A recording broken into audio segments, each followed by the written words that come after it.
Welcome to Ability Analysis, where we shall analyze all of the unlockable alternate abilities in the game before acting like a bunch of astrophysicists and pretend like we know what we're doing.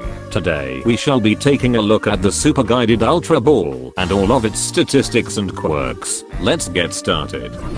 The Super Guided Ultra Ball is the alternate ability to the Super Ultra Ball that can be obtained through purchasing it from Rux. The ability functions exactly the same in making Super Brains stationary whilst he charges up the Ultra Ball. However, instead of releasing a fast-moving ball of death, a slow-moving multicolored ball of death is released. This ball of death is incredibly slow, traveling at only 5 meters per second, but can lock onto enemies and chase after them for up to a maximum of 8 seconds.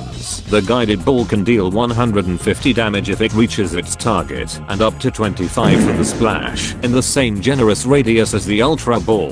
Both abilities have a 16-second cooldown, and both take just over a second to deploy. Now, to compare the two, which is better and why? Well, the standard Ultra Ball can reach its target quickly and offers a generous 50 splash damage maximum, so there is quite a bit of leeway. Though to reach a full 120 damage, you will need a direct hit, so you will have to predict where your target is going, which may not be possible in some scenarios. On the other hand, the guided Ultra Ball can be great to use against highly mobile targets, since it will track their movement and home in on them.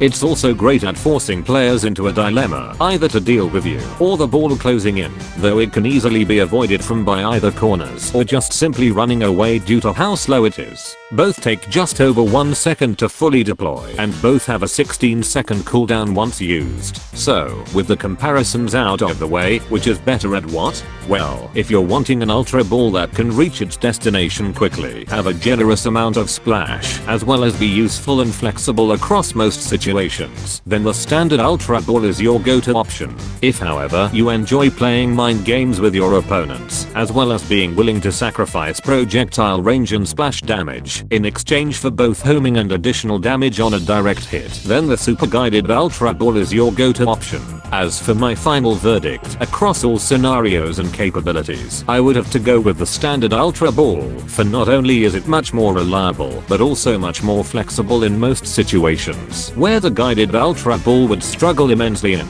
Be sure to come back for the next episode next week. Thanks for watching, and don't forget to subscribe for more shit like this. Have fun.